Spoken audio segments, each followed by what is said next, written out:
Bismillahirrahmanirrahim. Assalamualaikum warahmatullahi ta'ala wabarakatuh. Ismi wan Najibah binti wan Aziz. Insyaallah al-an tatakallam al-mawdu' al-khafifiyah. Al-khafifiyah. Ma huwa al-khafifiyah? Al-khafifiyah merupakan suatu mazhab iaitu merupakan murid-murid kepada Abdullah Muhammad bin Khafif. Salah seorang daripada tokoh sufi yang ada pada zamannya kurun ketiga. Beliau merupakan seorang yang alim dalam ilmu zahir dan batin.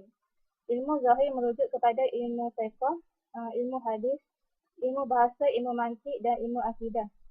Manakala ilmu batin merujuk kepada ilmu-ilmu yang berkait dengan hati ataupun dari segi penghayatan, contohnya ilmu tasawuf. Beliau mempunyai karya-karya dalam ilmu tariqah. Merupakan seorang yang masyhur. Ringkasnya, beliau seorang lelaki yang berakhlak tinggi dan mempunyai kesungguhan dalam menjauhi diri daripada mengikut nafsu syahwat. Kata Syekh Al-Huzri, beliau dilaporkan pernah berkahwin dengan 400 orang perempuan. Beliau dilaporkan merupakan salah seorang keturunan diraja. Apabila beliau mula bertaubat, beliau mula kembali kepada Allah Subhanahu Wa Taala. Lalu taubat dia dikenali oleh ahli Syirah. Kemudian semua penduduk kampung mula berasa kasih kepada beliau, ingin berdamping diri, dekatkan diri kepadanya kerana ingin mengambil berkat kerana kesolehan yang ada padanya. Apabila terselah kehebatan beliau disukai oleh penduduk kampung, begitu juga anak-anak gadis, anak-anak pembesar, anak-anak raja, semuanya berasa untuk berkahwin dengannya untuk mengambil berkat. Dalam umurnya, beliau pernah berkahwin dengan 40 orang perempuan. Tidak semestinya dalam suatu masa itu berkahwin dengan serentak 40 orang perempuan, tetapi kadang-kadang 2 orang, 3 orang ataupun dalam satu masa dalam keadaan yang berasingan.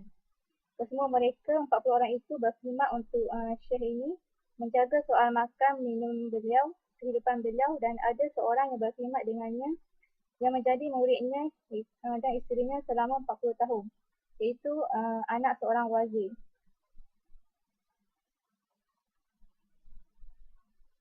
Kemudian dalam mazhab al-Khafifiyah, beliau menerangkan tentang al-ghaibah wal-hudur.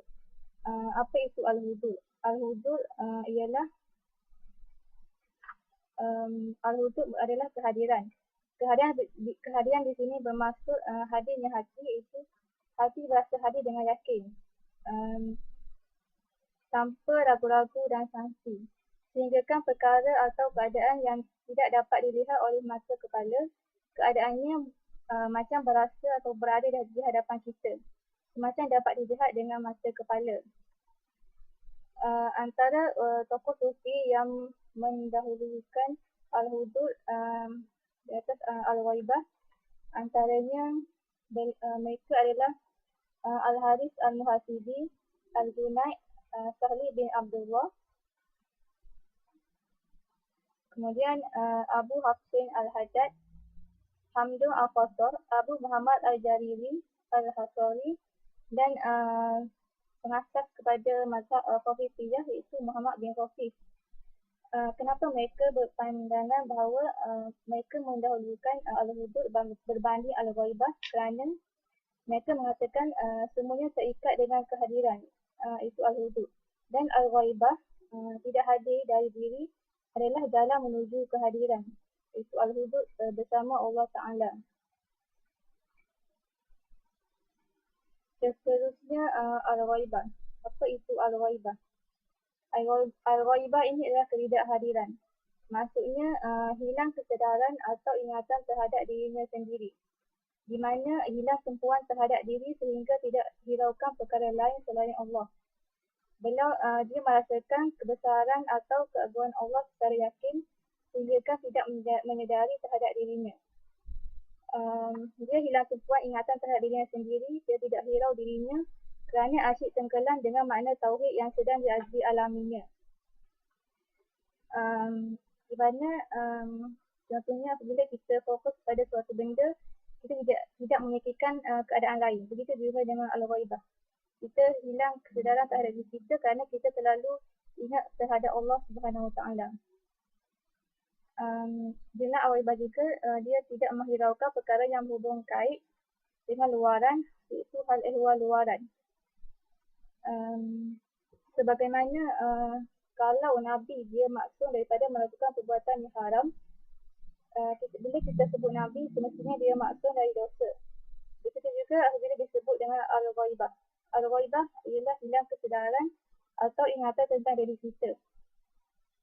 Dalam tasawuf, bila al-ghaibah hilang ingatan terhadap diri kita, maka secara automatik kuatlah ingatan atau kesedaran terhadap Allah Subhanahu Wa Taala. Sama ada tentang wujudnya, sifat kebesarannya atau sifat keagungan Allah Subhanahu Wa Taala. Dan rasa hadir al-wujud dalam ingatan terhadap Allah Subhanahu Wa Taala sudah pasti hilang terhadap diri.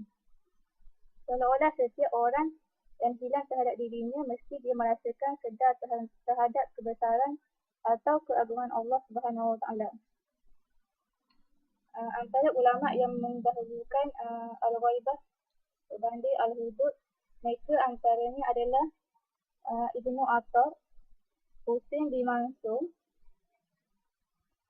kemudian Abu Bakar Ash-Shibli, Bandar bin Husain, Abu Hamzah al-Baghdadi, Samnun al-Muhid, dan wal jamaah minal Iraqiyin, itu sejumlah syekh Iraq. Mereka mengatakan sedemikian kerana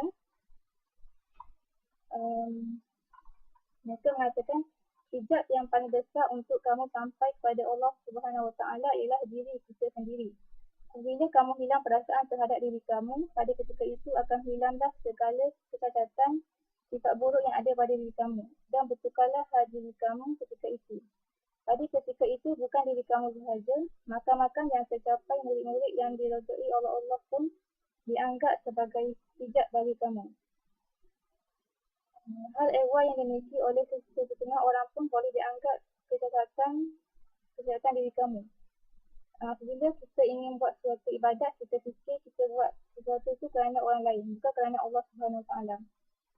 Tetapi berbeza bila kita tidak pandang diri kita, adakah kita akan fikir ada perasaan riak ingin menunjuk kepada orang lain.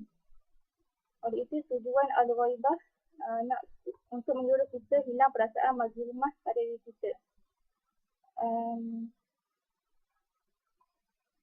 Seterusnya, faedah daripada al-ghaibah ini menghasilkan al-hudud.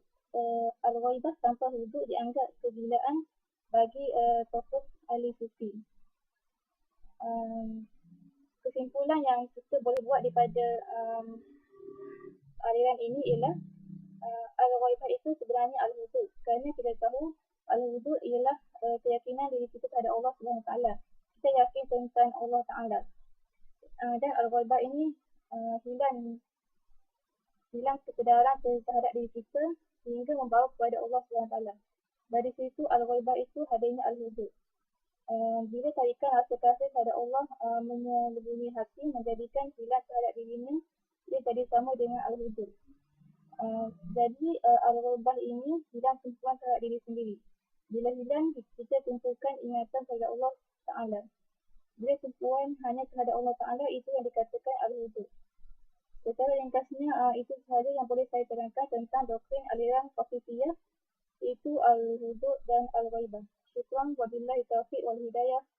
Wassalamualaikum warahmatullahi wabarakatuh.